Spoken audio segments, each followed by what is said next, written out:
Hey everyone, and welcome to The Rational Republican, a podcast where we look at complex issues facing us here in Oregon and around the nation. We'll try to address issues from a nonpartisan perspective and view our disagreements through a lens of respect rather than tribalism or divisiveness. I'm James Ball.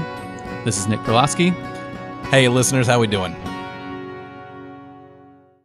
Today's podcast is brought to you by ProLift Garage Doors. ProLift is your one-stop shop for residential and small commercial garage doors, from openers, springs, and rollers to full reinstalls. They offer same-day service on all garage door repairs with no extra charge for evenings or weekends. Serving the greater Portland metro area, call today and set up your free estimate at 503-558-6349 or at proliftdoors.com/Portland. Again, that's 503-558-6349 or proliftdoors.com/Portland. So we're good on YouTube. Okay. On this episode of the podcast, we're honored to welcome Representative Suzanne Weber and Adam Schwend, who is her campaign manager / chief of staff. Suzanne Weber was just elected to District 32 out in the Tillamook area, so coastal Oregon seat. Is that correct? That's true. It's half of Tillamook County, all of Clatsop County, part of Washington County, and one household in Yamhill County. That very lucky household. One household. Did you get that vote? Do you know? Did they vote for you? She did. Yes, I did. 100%. 100% of Yamhill County. Yeah. That's fantastic. That's fantastic. Well, I am really excited to talk to you. I'll just kind of give the mathematician in me has to give a little bit of background here. Sure. So there are 60 seats in the Oregon State House. So 60 people in the House. 57 of those stayed with the same party that they were at before. So if a Democrat held it, a Democrat won. If a Republican held it, the Republican won. Of those three that flipped, there was one in Bend. Sherry Helt lost her seat to a Democrat. And there were two on the coast, which had been democratically controlled for a while, decades. And those two were Boomer Wright and yourself. So you are one of the two seats out of 60 who flipped from Democrat to Republican. And that's fantastic. That's a really cool accomplishment in the 2020 race. So congratulations. Thank you. I guess we'll just start out with the representative. If you want to just give like a bit of a 2-minute bio, who you are, how you came here, how you decided to run for office. I know you're former mayor of Tillamook, but just go ahead. Okay, I moved to Oregon, to Tillamook, specifically in 1970 from Minnesota. I taught in Tillamook School District, just about a half a block from where I live right now, for 30 years. I taught first, second, and third grades and a special class in that interim too. In 2000, I retired. And then I also was a small business owner along with my sister-in-law. We owned a cake and catering business and a retail shop in downtown Tillamook until 2008. And then I became, when we closed Cordelia's, I became involved in city government. And so I was appointed to the city council. And then when our mayor decided to retire, I decided that I could run for mayor, because I'd always told my class when we were having vocational education, when they would say, Mrs. Weber, what are you going to be when you grow up? I'm going to be the mayor. So anyway, it's a self-fulfilling prophecy there. Mayor for 10 years. I have been involved all up and down the coast in various committees and commissions. So I just jumped right into the job of commission of councilor and mayor and made it a job. And so then I was having a difficult time getting the attention of our then current legislator, because we were in the south end of their district, and I couldn't get her to pay attention to what I needed her to pay attention to. And so I got extremely frustrated and I waited for someone to take up the cause, and no one did. And so, being extremely service-minded, I decided that I'd run for it. And I did have Adam to also help me make up my mind. I have never had to court a candidate so hard as we had to do with Suzanne. And we had legislators of both parties calling her saying, please do this. We had business owners calling her, please do this. It took us a solid 3 months to get her to say yes. And when she did, I brought my laptop over and filed for her right there so that I could make sure. No going back. Done. It was done. Yes. Yeah, exactly. Very cool. Very cool. Well, that's wonderful, and I definitely have a ton of questions that I know James and I are very excited to hear more about your story and what your plans are as a representative and as a chief staff. To just throw a bit of a wrench in the gears as we get started here today, January 6th, this afternoon, we all watched on the news as a group of protesters this morning were kind of egged on by President Trump and ended up storming the Capitol and breaking some windows, breaking some of the furniture and everything. And it was a very frightening display. Listeners by this point will have heard James and we've recorded our emergency podcast, so they're familiar with our thoughts on the matter. And just for the two of you guys, I'd love to hear, what any thoughts you had as you saw on Twitter or watched on the news and anything like that. Just real quick side note. We were recording this at 3 p.m, which is 6 p.m. DC time, which is the curfew has just started 10 minutes ago, and so none of us have the news on. So something may be happening right now that we don't know about. So listeners, keep that in mind. Anyway, you guys, do either of you have a comment or anything you'd like to? Well, I'll say, as I look at this Washington Post push notice, it says that someone in the U.S. Capitol was shot and died. She did die, yeah. Yeah, she just died. Suzanne, you want to? I knew that this was going to be a momentous day because of the number of people that I personally knew that were planning to go to the Capitol and had very strong feelings about the election and how it all came to be in the end, and how they felt about the outcome. And, when 50, 60 something women get mad, hell hath no fury like a woman who is on a track. And there were lots of them that I knew that were in that group today. The thing that I really looked at the people that were there, and I saw a lot of people there that were just like myself, that had gray hair and were angry because of what has been happening. It's very disconcerting, the level of violence that was reached. I don't know how we're going to go forward from this and what's going to happen. We also saw it in Salem, but not to the degree that we saw in Washington, D.C. I'm anxious to talk to the folks, the friends that I know that were there, to get their take on it. Because, when you are hearing from the media, you are hearing a viewpoint that is quite possibly slanted for sensationalism. Mm-hmm. And so I need to hear from them exactly how it occurred in their eyes. Yeah, and I think one of the frustrations, if you just remove the aspect of the election part of it, is, and we can have conversations about that, but I really think what it comes down to, what I connected it to, is what was happening in Portland. Mm-hmm. People, a lot of people who are going out and protesting, whether you agree with the cause or disagree with the cause, that's everybody's right. Should be able to do that.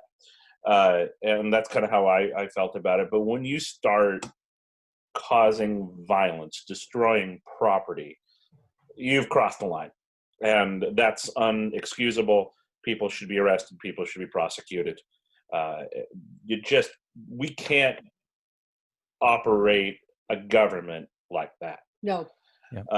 So I have a lot of people that I know were there. I have a lot of people that I know would never go there. I don't want to go too deep into the discussion around national politics. I think we really want to be Oregon focused as much as we can, but I think we can really tie that to the sort of things that were happening in Portland. Yeah.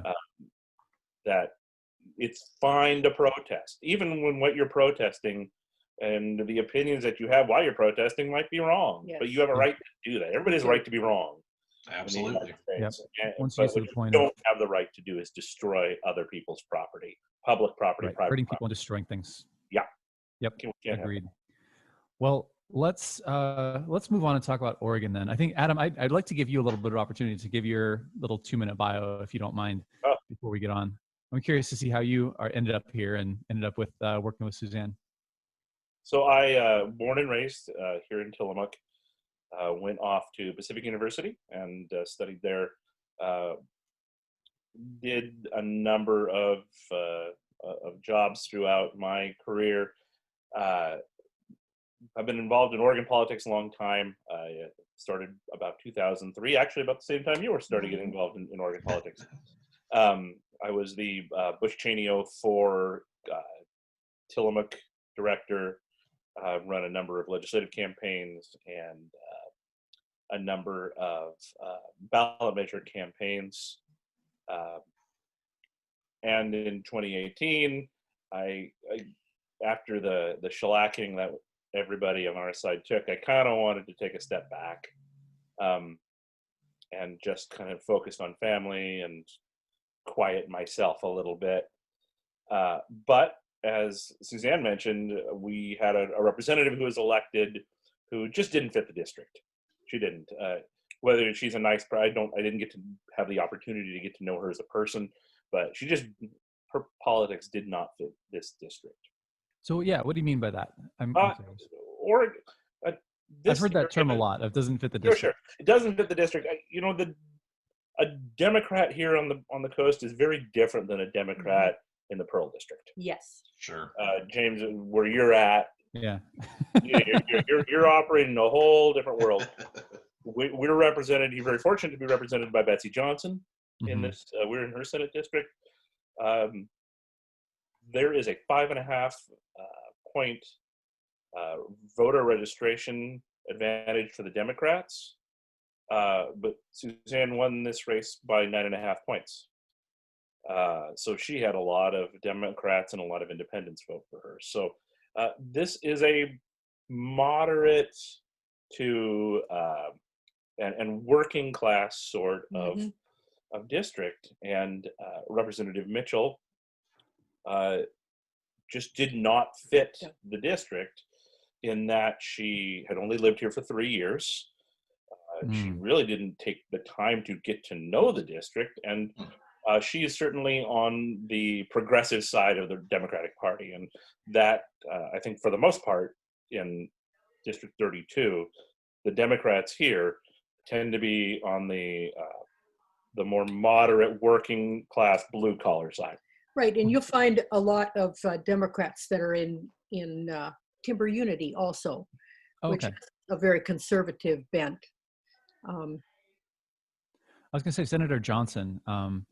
Her views could almost be a moderate Republican. I mean, she has. She may not appreciate that. No, she's a Republican label. Democrat, and the Republican Party in Tillamook endorsed her for her last race. Oh wow, yeah. I just watching the stances that she takes. I've listened to her. She's got a podcast. I'm sure you may have listened to that. Has some really great ideas and really a reasonable person. Would be honored to have her as my representative or my senator. Of note, her father, Sam Johnson, was a Republican and served in the assembly for quite a number of years. And a moderate Republican, and just as Betsy is a moderate Democrat. But I think where things are different, and I think where Suzanne really connects as well, is that her party label is really secondary or even tertiary to who she is. Suzanne, I've known Suzanne for 30 years. I found out she was a Republican 2 years ago when we first tried to get her to run this seat. Just because she didn't wear it on her sleeve, it didn't matter.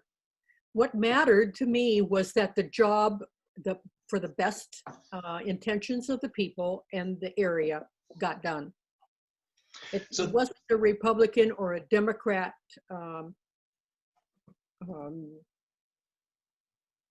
what do you call it? Policy. Right. It was something that we needed in this area. It's, working with Columbia Pacific Economic Development, Tillamook County Economic Development. All those things are dealing with people, not with politics. Sure. And that's interesting. I wanted to ask because I know, obviously, as a teacher, my own wife is a fourth grade teacher. Listeners, you may hear on this podcast, she's talking to somebody. They're going through a math problem right now, learning division. We'll see how well it's going. But teachers obviously have a more left-leaning bent, and I know you personally won the IPO nomination as well as the GOP nomination, and so I definitely would have had you pegged as somebody who's more interested in good public policy than necessarily scoring points within your party. And so it sounds like that would be the case then, correct? Yes, it is the case. I do believe that we have to do what's best for the people. Yeah. We have to put some of these things aside. Sure. The funny thing is she was also a former union president, teachers union president. Oh, wow. Here Yes. in Tillamook. I was a member, and I think I was president 3 different times of the Tillamook Education Association. I worked with OEA and NEA. I have attended NEA conventions as a delegate also. So I think it goes to show it doesn't matter the party label. It doesn't matter the political label. It's what is going to be best for the people of rural Northwest Oregon. That's what it's about. Can I ask, did you happen to get their endorsement for the race? No. No? I did not. Okay. Oh, Sorry. Interesting because you did. we've I'll butt in real quick on here, and you did get the endorsement of, I think, a steelworkers union, though, correct? Yes, I did. Yeah. I did get a very a wide endorsement from the unions in the Astoria area for one day. Yes, she was endorsed by the local chapter of the AFL-CIO. Wow. Okay. For about 24 hours, Yep. and then the state AFL-CIO found out about it, called the president of the local AFL-CIO chapter, and forced them to rescind the. Yes. Wow. But we made a very big spectacle about that, and even though she didn't get to hold that endorsement, it was made very clear to the community that everybody knew. Let me tell you. that politicians in Portland were trying to take the voice away from the local union leaders who unanimously endorsed her. Wow. Do you think that those are relationships that can be salvaged? I mean, between the Republican Party and unions of any sort? I was running. I interviewed with AFSCME because a friend was on the board and convinced me to actually go and talk to them. They didn't endorse me, and just kind of the way it went, it sort of felt like there was the R by my name basically excluded me from ever being endorsed by a public employee union or most unions in general. Do you think that's something that we can work on, or is this a lost cause and we should just try to focus on other things? I don't think it's a lost cause, because I think that you have a groundswell of people who are are Republicans that are parts of these unions, and they are parts of these unions because they're mandatory in order for them to get work. But I think that their vote is the Republican vote. And so I think that there is going to be a change in that, because I think ultimately the people will be heard, the people in those organizations. Yeah, I think that's it. Is that is the relationship salvageable between union leaders in Salem and Portland? I think we can all be friendly, but they're never going to support Republicans. They're never going to. Right. But you have a whole lot, as Suzanne was saying, a whole lot of boots on the ground workers, dues paying folks who don't like the direction that their leaders have taken them. So I think there absolutely there is an opportunity, if we see some leadership change, a desire to have some working across the aisle. The whole public employee unions being in bed with the Democratic Party in Oregon hadn't always been that way. But not too long ago, in the 80s and 90s, they were donating 30 to 40% of their money to Republicans. Yes. Wow, so much. Wow. That can be re-achieved. But what we need is leadership in the unions who are willing to at least think about it, at least have that conversation. Unfortunately, we have a lot of candidates on the other side that are just bought and paid for. So it's funny. Funny might be the wrong word, but I was on Newt Bueller's campaign in 2018. And one of the things that he talked about over and over again was Oregon is 47th or 49th or whatever in the country in terms of high school graduation.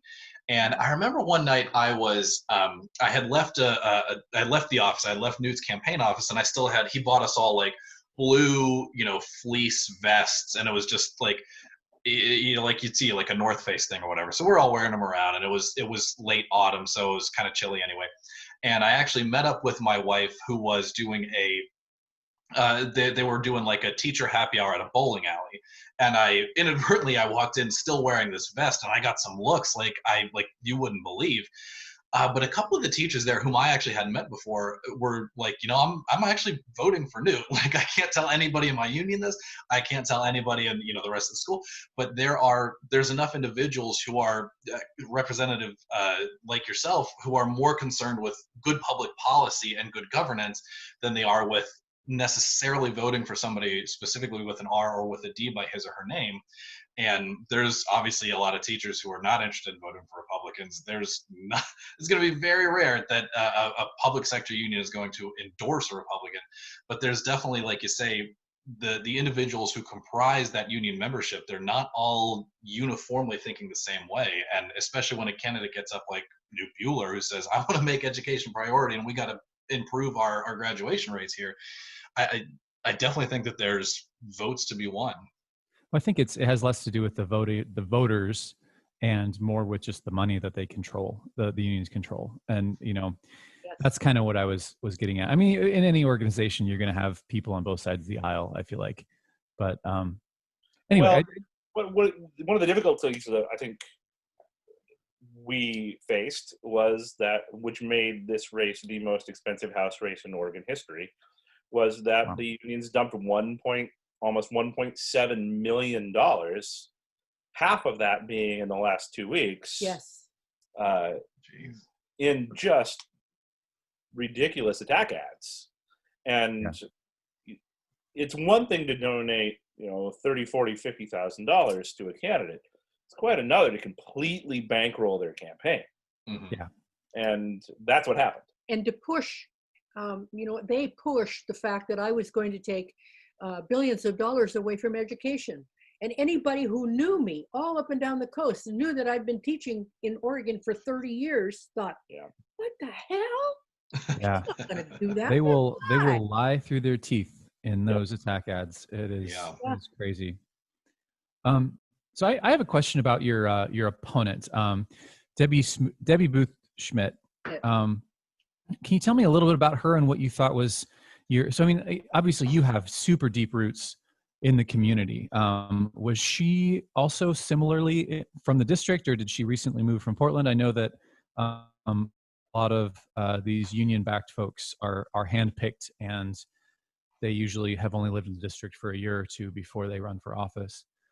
She lived in the district for several years. She and her husband Oh, she did. have a little secondhand store in downtown Astoria. She worked for the district in the district attorney's office for 12 or 13 years. Oh, okay. So worked for a union. Yeah. She was a union secretary. Interesting. So she was secretary of the union that endorsed Suzanne, which was that's too funny. She lived in the district for 30 years. I mean, she definitely had roots in the district, and I don't think there's anything that I definitely don't think we can throw that the same thing that was thrown at Tiffany Mitchell. Sure. Only been there 3 years. We couldn't throw that at her. But I guess, like, what do you think would be a key to your victory? I mean, being a better candidate, of course, but. Well, I'm not sure. Well, I think there's two parts. I really think there's two parts to it. One is a candidate. I mean, Suzanne was, as I look back on the last 20 years, I mean, the last time a Republican held this seat was 2002. And as I look back on the candidates that the Republicans ran in those times, none of them had any elected experience, very little government experience. I think actually one of them may have been an elected school board member, but had almost no experience in government, really weren't known that well in their communities, or they were partisans. Mm-hmm. They were massive partisans that they just, the party, because of our primary system, the party leaders knew them, and so they won. So I think having a mayor and a city councilor who'd been in the trenches for almost 20 years, who was non-partisan, even though she is registered as a Republican, she's nonpartisan, and the mayor, being mayor and being city councilor, nonpartisan. So there's those things. She was just a superior candidate and had deeper connections within the district than her opponent and anybody else that had run. The other side, I think, is the campaign structure. Mm-hmm. I think a lot of times, well, the way it works is that you have a consultant who is out of Portland or Salem or DC or Kansas City or Florida who is really managing the campaign, and you hire a 22-year-old kid who just graduated from college in July and make them the campaign manager, quote unquote, who's really just a gopher. And they're not from the district. They've just been transplanted in to run the campaign, and they're not actually running the campaign. We started staffing the campaign. We had staff going in February. We had myself being as a campaign manager, a true manager. We had a campaign consultant out of Salem, and then we had a grassroots coordinator on the north side of the district who didn't have a whole lot of political experience, but she's just a force of nature. Yes, I mean, she is.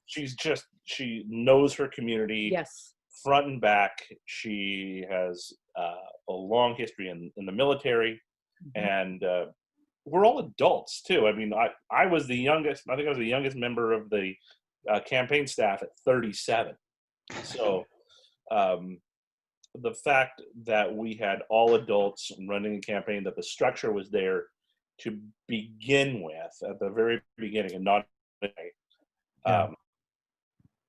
that made it so that we could outplay them in a number of ways, and that we had a ground game in it and a running start that they, I don't think, expected us to have. And one for one, y'all can't argue with results. The proof is in the pudding, and it's obviously to be one of just 2 seats that flip from D to R. I'd love to ask, what are kind of going to be the areas of focus? What are going to be the priorities that you're looking to accomplish here in the session? Obviously, it's going to be crazy with coronavirus still going on, and there's all kinds of spending issues to work out, and unemployment stuff that still needs to go on, all of that, everything as well. Being a former teacher, is education something that you're primarily concerned about, or what are kind of the areas of focus that you're going to be zooming in on? Well, when I campaigned on 3 things that are truly my passion: education, housing, and infrastructure, highways. Okay. Because, everything comes into this whole district and goes out of this district on a truck. And so we've got to make sure that our highways and our culverts and our tide gates are all in good repair. So and then, our kids have been going to school virtually. We have 40% of our children who don't have access to Wi-Fi. 40%. So we've got to be able to, if this ever happens again, or if we have the tsunami, we've got to have that infrastructure in place to be able to survive.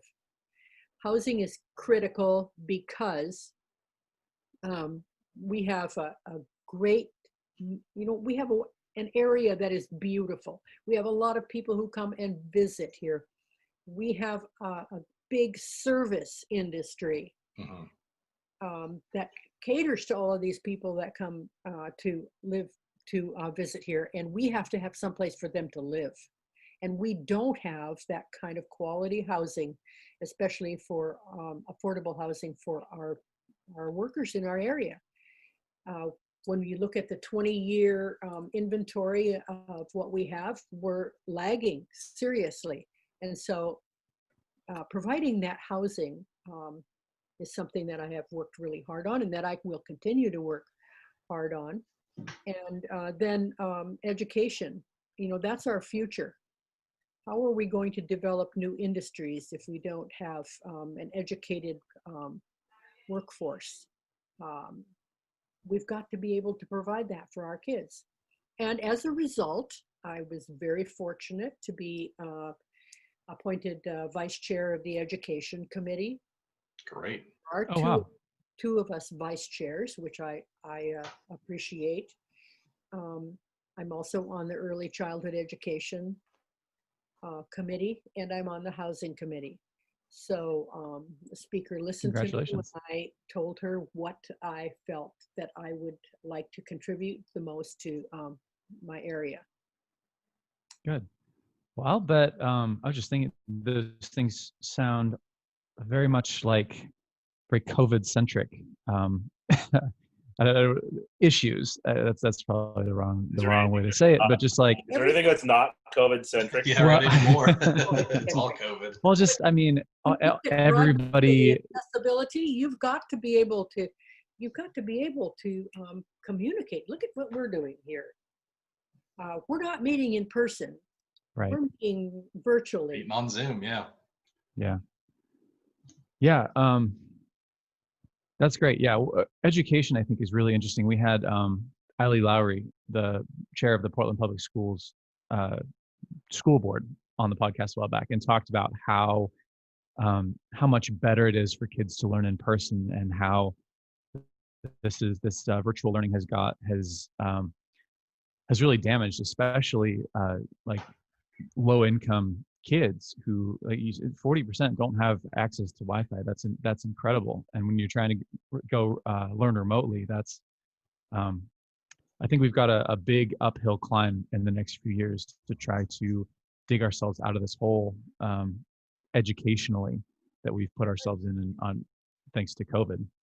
Plus, we have a huge population in this area, particularly of immigrant families, and they just fell off the grid when we started going virtual, and we have to bring those kids back into the fold and up to speed and educate them.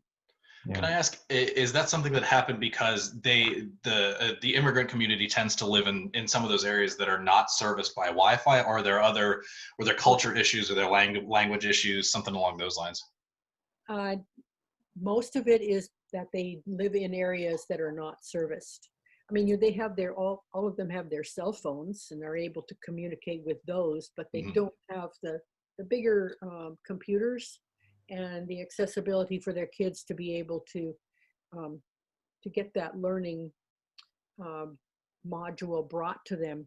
Plus, the other thing is, they're kids, and so are they going to pay attention to all of the big picture things that they need to be taking care of, when their parents are both working and Yeah, certainly. It's funny because Oregon is obviously just such an incredibly white state, and Portland is such an incredibly white city. It's really easy to get lost in all of everything that's going on. That focus on minority communities and immigrant communities, and I gotta say, it's just wonderful to hear that that's going to be an area of focus, especially from somebody who is a Republican, who is a representative of the party that gets accused all the time of being racist and everything. So I just want to say I'm glad to hear that. Yeah. Well, they're the folks that are working in our fishing industry. They're working in our farms, and increasingly they're working in the forest. They're fallers and working in the mills. And I think we're also talking about kids here. I mean, we can have a discussion about immigration policy all day long, but we're talking about children. Yeah. And we want to make, I don't think I could live with myself if I didn't want to make sure that every child everywhere had the best opportunity to move up in life, no matter their situation. Sure. And we want to make sure that nobody's, we invoke George W. Bush here, no child left behind, right? Right. We don't want to have a situation where we are just condemning children to poverty over and over and over again. Sure. Certainly. Well, shifting gears a little bit back to your race, I'm curious. So you mentioned the campaign infrastructure. I think that's really interesting. Is there anything else that you think that the RP or other Republicans in Oregon might learn from your race as opposed to try and flip other seats? Yeah, I think so. I think I'm thinking like a statewide race, for example, especially maybe the governors, thinking about an upcoming governor's race in 2022. We've tried a little bit of everything. We've tried to nominate conservative Republicans, moderate Republicans, business Republicans, social conservatives, progressive Republicans. I mean, we've done pretty much everything. What I think we haven't done is try to nominate nonpartisan Republicans. And I know that sounds kind of silly, maybe as a oxymoron. An oxymoron. Yeah, but I think what Oregonians are sick of is partisan politics. And I think that becomes obvious in this district, where the second biggest party is unaffiliated. And it is quickly becoming the first biggest party and will soon overtake the Democrats. People are they don't want to hear about why you're a Republican. They don't want to hear about why you're a Democrat. They don't want to hear why Democrats are better. They don't want to hear why Republicans are better. They want to hear what you're going to do to help them. Sure. And I think when I look back on it, the closest we came to taking Mahonia Hall was Chris Dudley, a guy who he hadn't run for anything, and nobody even knew he was a Republican until he ran. And I think that is exactly what we had in Suzanne, is somebody who people didn't know she was a Republican because it didn't matter. And I would love to see the Secretary of State's position become nonpartisan, so that you have a statewide nonpartisan office that can be a springboard to the governor's office. Weber 2022. Can we announce this to our listeners? I don't have enough liquor in my cabinet to do that. This race was stressful enough. Yeah, I can just imagine with that much money going into a state rep. I did a pretty deep dive into the 2018 election, and I think the most anyone spent on any one race was $1 million. And so for you guys to go, you said it was just the unions gave 1.7 million. Mm-hmm. So that's in addition to. We came in at 1.3. You got, oh yeah. We did, yes. So we came in, so it was just shy of $3 million. Did I do that right? Total. Yeah. Just shy of, I'm sorry, I look at campaign numbers. It was just 3 million, shy yeah. of $3 million. And wow. I think before that, 2018, was it 2018? I think it was 2018, Bynum versus Dreamer was the most expensive race. And that, I think, was a combined $2 million or close to it.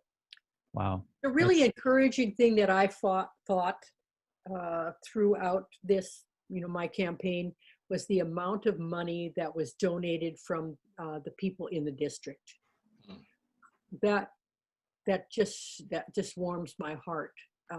Whether I got $5 or $1,000 from somebody or $3,000 from somebody within my district, that told me that they believed in what I was doing, and a lot of them were Democrats too that gave me that $20 or that $50. That told me they were paying attention and that they were committed to me and my race. We got about just shy of 200,000 in district, which may seem, it may not seem like a whole bunch given the amount of money that was spent, but it was easily the most raised in this district ever. Wow. That's a testament to Suzanne and how much they believed in her and believed in her being the best candidate for the job. Yeah.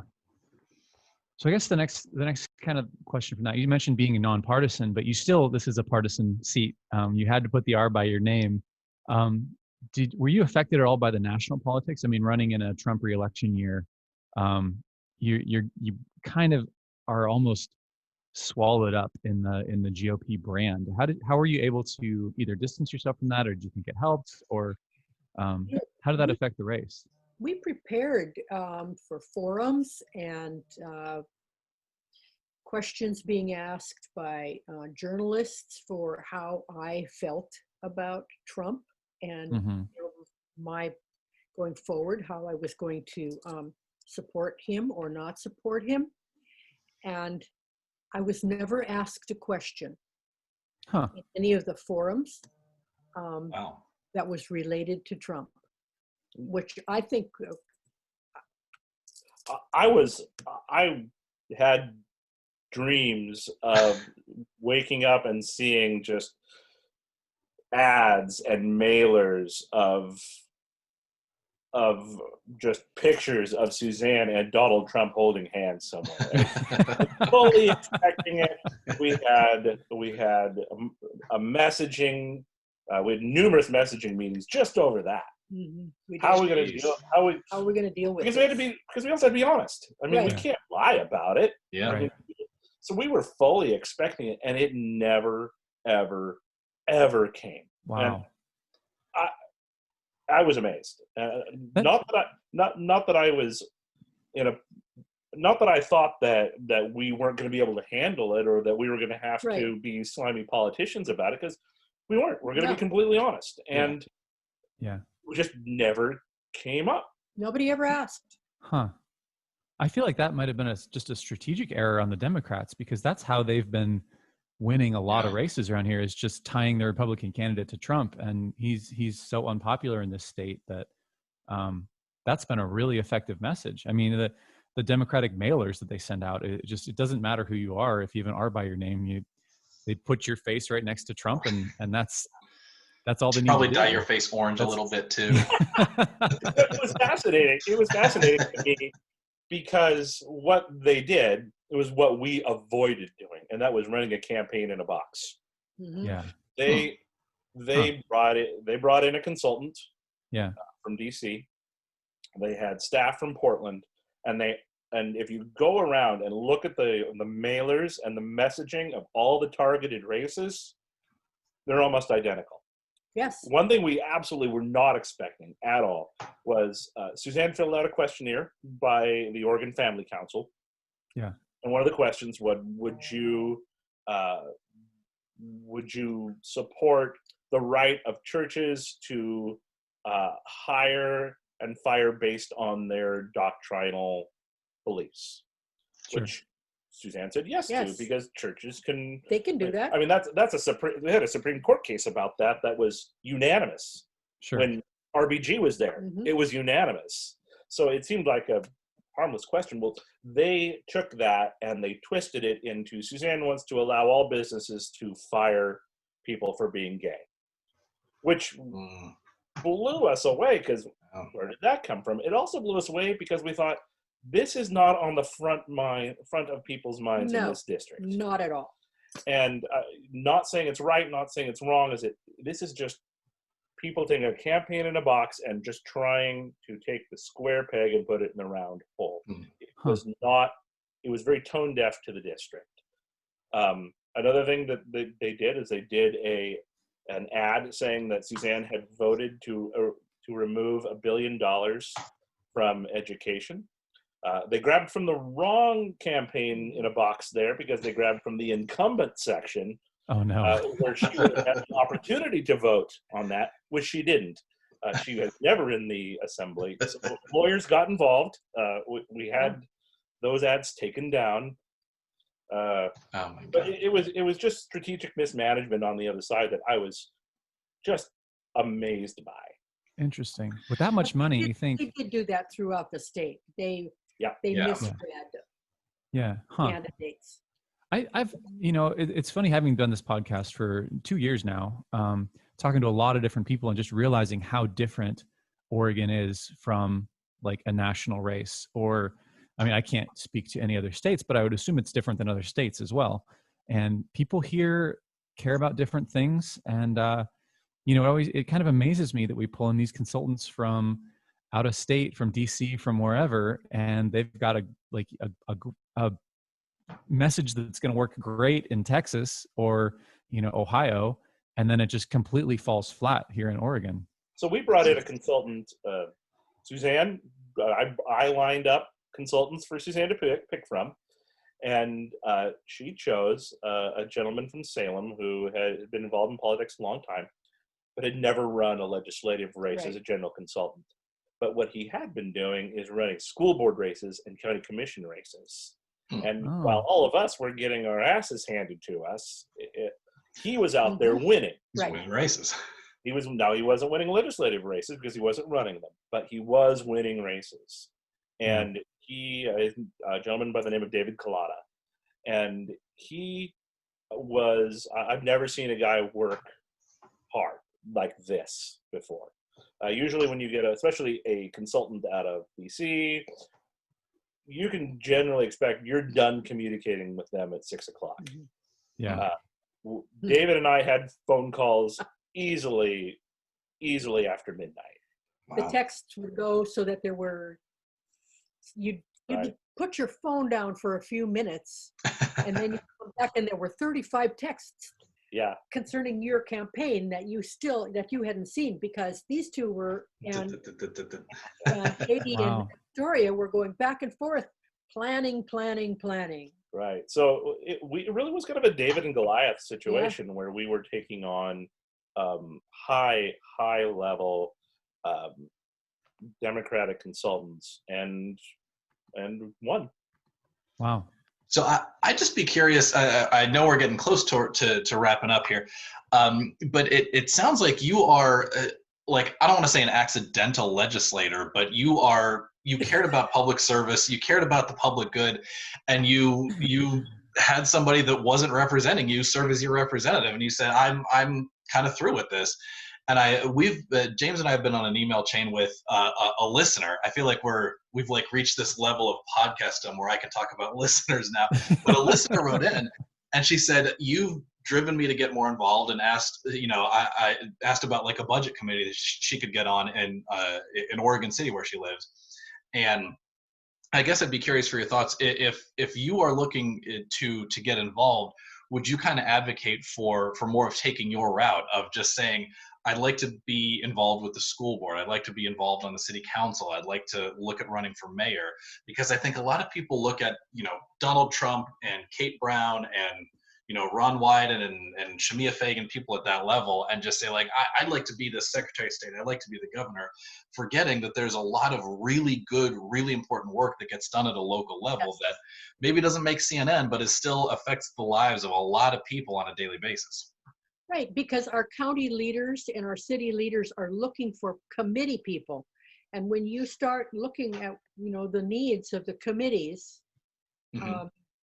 they're all nonpartisan, but you can learn so much and you can find out that there are avenues for you to be involved in other ways. Planning commissions, budget committees, housing, ODOT. And the thing is, you learn so much, and you can then, relate it to people around you. That is really important also, because, people don't pay attention to who's qualified to be on whatever committee or whatever. They don't pay attention, and educating those people in small ways like that can really open up our whole democratic process. I think. Well, why? I guess the question is, why are they getting involved? I think we have some folks who get involved in politics on our side who solely want to be involved in politics to troll Democrats. Which, hey, that's a great pastime to have. God bless. But if you actually want to achieve and make things better for your community, I tell you, government is most effective at the city and county levels. So go get on your budget committee. Suzanne started on the budget committee in 2000. Get on your county budget committee and learn how your budget works. Get on your city planning commission. Get on your city advisory committee for trees. I mean, just get involved. And then when you get involved in that one committee, well, then you'll learn about the structure of how the city or the county works. And then you think, well, I'd like to be on that. And then you start getting really involved, and then you get guys like me call you up and say, hey, have you ever considered running for the legislature? And then it goes on from that. So you don't want to say, well, I'm going to go run for governor. Well, good freaking luck. You're going to hate your life, and you're going to wonder why no one pays attention to what you say. The best thing to do if you want to get involved is get involved in your local government, your city and your county. And I promise you, if you do well there, guys like me are going to come looking for you in a few years because the legislature has a giant turnover because the pay sucks. I don't know why you want to do that, James. The pay sucks and everybody hates you. Yeah. So the turnover is huge. I mean, 4 to 6 years at best, most legislators actually serve. Get involved on local boards and listen to really good podcasts. Absolutely. Yes. Exactly. Well, we are about out of time. So one of the things we like to do before we let our guests go is ask the question, who is your favorite Republican? Either one of you can go first. Well, you go first. Ronald Reagan. Ronald Reagan. That's like it. Classic. I'm gonna go a guy I've been following very closely the last 2, 3, 4 years, Ben Sass. Yes. I have. That's the type of guy that I became a Republican because of. Someone who has a deep respect for the assembly, for the Congress, for the legislature, who doesn't feel like we should all just pass empty laws and then shoot it off to the executive to write rules by some unelected bureaucrat. And he's pretty freaking funny too. If you ever follow Twitter, I love the guy.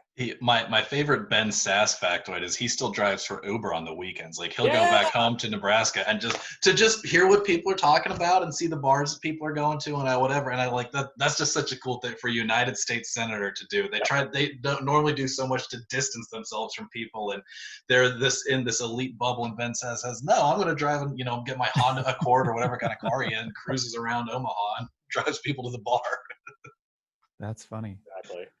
Well, I think with that, we're going to wrap it up. Representative Adam, thank you guys so much for coming on the show. And I think it was a lot of fun. And listeners, we will talk to you next time.